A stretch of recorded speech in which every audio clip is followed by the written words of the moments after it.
बिस्मिल्लाहिर्रहमानिर्रहीम। क्लास 8 9 branches of biology मूंग खबरा शुरू कड़े वा په تیر لیکچر کې صحیح ده. په هغې کې موږ یو څو برانچز ډسکس کړو او اوس په هغې کې موږ مخکې ځو لږ نور برانچز ډسکس کوو چې یاره د دې بایولوژي چې کوم برانچز دي په دې باندې موږ ځان پوه کړو چې په دې کې به موږ د څه شي سټډي کوو. صحیح ده. نو موږ په تیر بایولوژي کې د ټیکسانومي پورې په تیر برانچز کې موږ ټیکسانومي پورې ویلیو چې ټیکسانومي څه ته وایي. نن موږ خبره کوو د سیل بایولوژي چې سیل بایولوژي څه ته وایي. ښه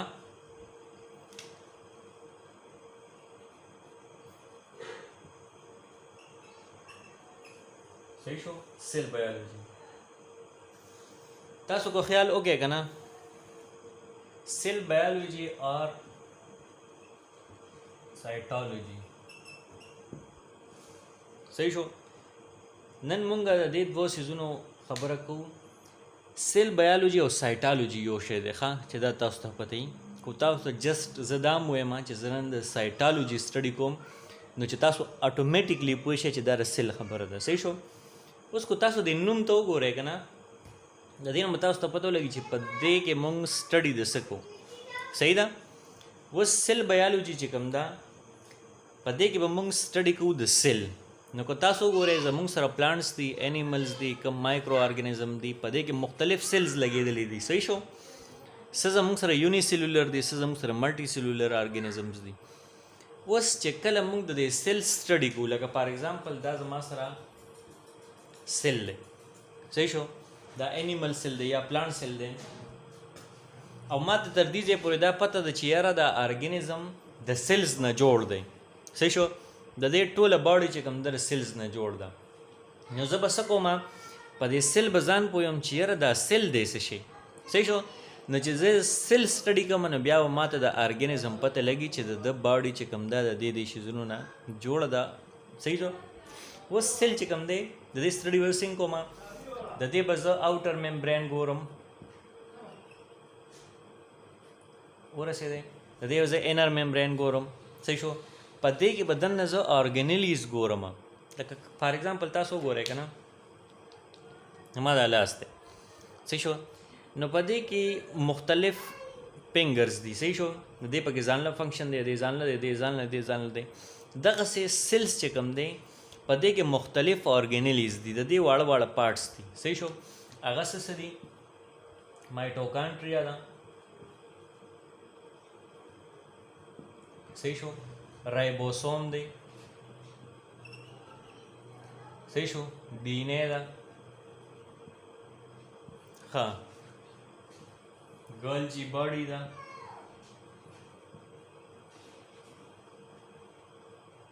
صحیح شو. انډوپلازمیک ریټیکولم دی وغیرہ په نورم پکې شته. صحیح ده. نو دا ټول ارګنیلیز راغونډ شوي دي او سیل یې جوړ کړی دی. صحیح شو. اوس د دې کار څه دی د دې شیزونو مختلف کار دی په دې سیل کې. دا یو پکې څه کوي انرژي پکې جوړوي، دا یو پکې څه کوي پروټینز پکې اډ کوي، دا یو پکې څه کوي انفارمیشن پکې ټرانسفر کوي، دا یو پکې څه دي دا پکې د ټرانسپورټیشن کار کوي. نو مختلف فنکشنز دي په دې سیل کې د دې سیزونو. اوس چې دا ټول سیزونه راغونډ شي په دې کې خپل خپل فنکشن پرفارم کوي. دې ته موږ وایو سیل. صحیح شو. نو چې کله زه د دې سیل سټډي کوم د دې ارګنیلی سټډي کوم نو دې ته بیا موږ سیل بایولوژي وایو. ښه چې یاره په دې سیل کې د دې شیز کار څه دی، د دې شیز کار څه دی، د دې شیز کار څه دی، چې په دې ټولو خبرو باندې موږ ځان پویو دې ته موږ وایو سیل بایولوژي. صحیح شو. نو سیل بایولوژي څه ته وایي؟ د برانچ آف بایولوژي ان وچ ډیل وذ د سټډي آف سیل اینڈ دیر آرګنیلیز. صحیح شو. امید لرم چې پوه شوي وای. ها سیل بایولوژي باندې به امید لرم چې تاسو ښکلي پوه شوي یئ. اوس موږ خبره کوو د پیلنټالوجي. ها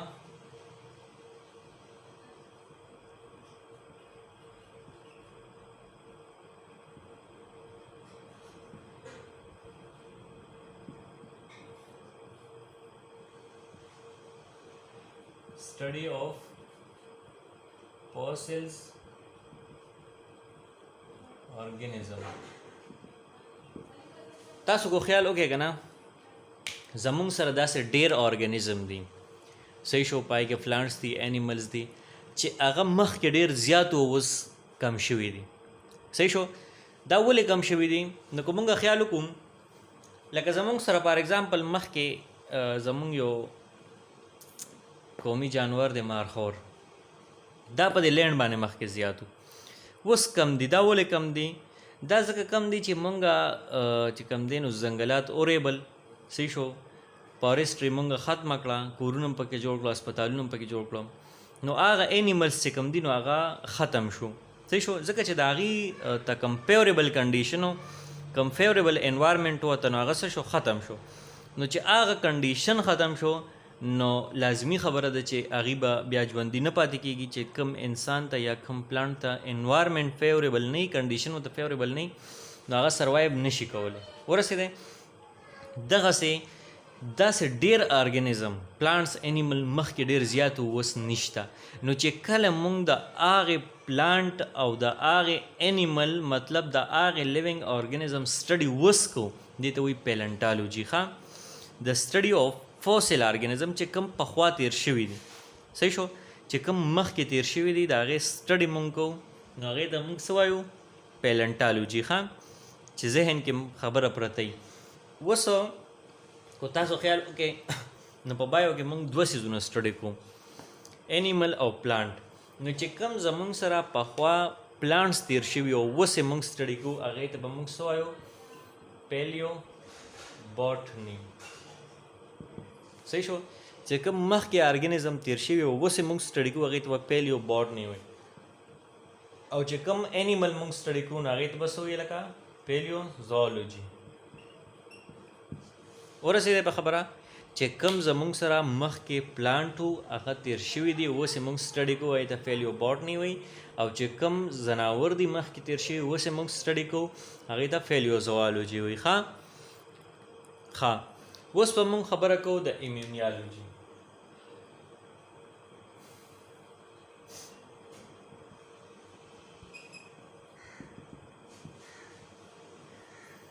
ایمیونیالوجي څه ته وایي که تاسو خیال وکړئ که نه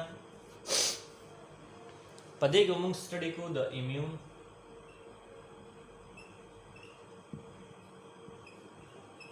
سیسټم یا ډیفنس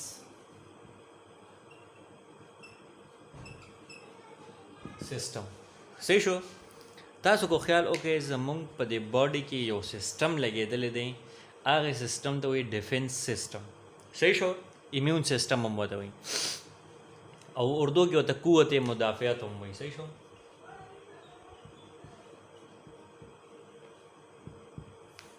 ورسېدی په خبره قوت مدافعت هم ورته وایي نو که تاسو خیال وکړئ زمونږ په دې باډي کې یو سیسټم دی ایمیون سیسټم اوس دا سیسټم چې کله سټرانګ وي که نه مضبوطي نو پتا به بیماری داسې خاص نه راځي او که راځي مو نو واپس په ده نه ځي صحیح شو خو چې دا سیسټم کله ستا ویک شو صحیح شو نو بیا پتا هره بیماری ایزیلی راځي ورسېدی اوس دا بیماری ویک کېږي څه سره او سټرانګ کېږي څه سره نو اوس خبرې ته وکې دی اوس که تاسو مخکې ورځو کې په دې دا کرونا چې کله راغلی ده نو یو خبره فیمس شانده وی چې د کم سړي ایمیون سیسټم سټرانګ وي نو په ده به کرونا راځي خو لکه مطلب دی به خرابوي نه صحیح شو او چې د کم سړي ایمیون سیسټم کمزوري نو په ده چې کله کرونا راشي نو دته به ډېر زیات مشکلات پیښیږي ورسېدی اوس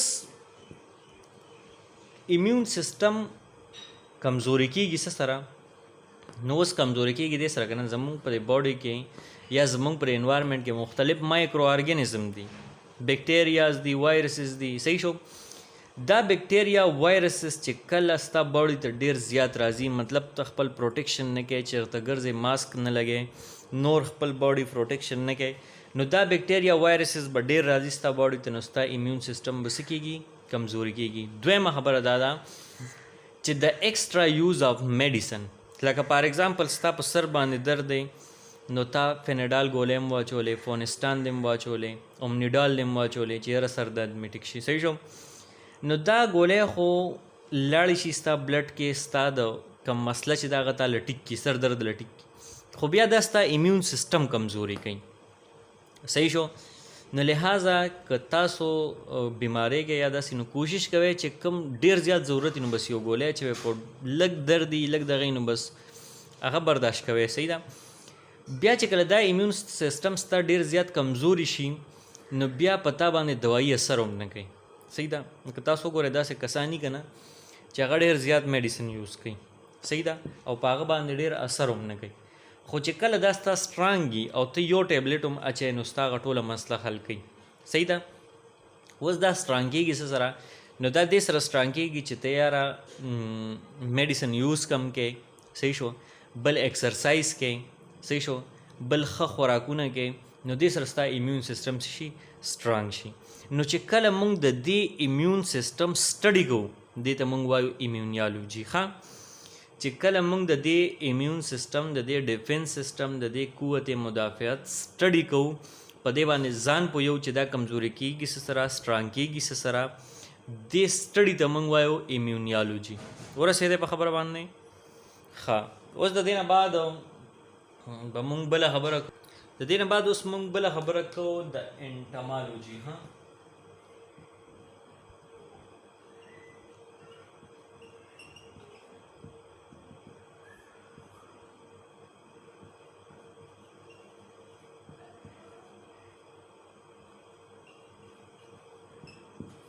تاسو کو خیال وکړئ که نه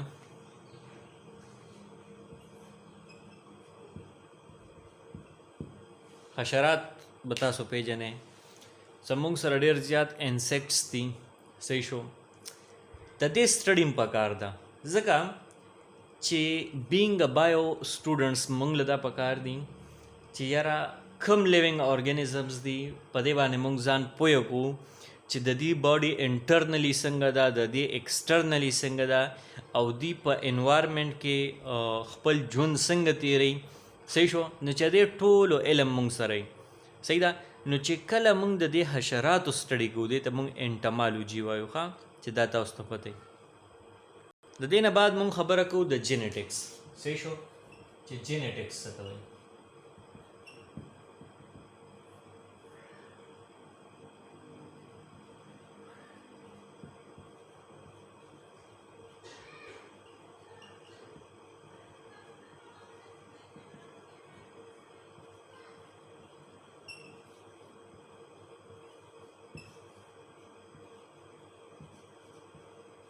The genetic study به موږ څه کوو؟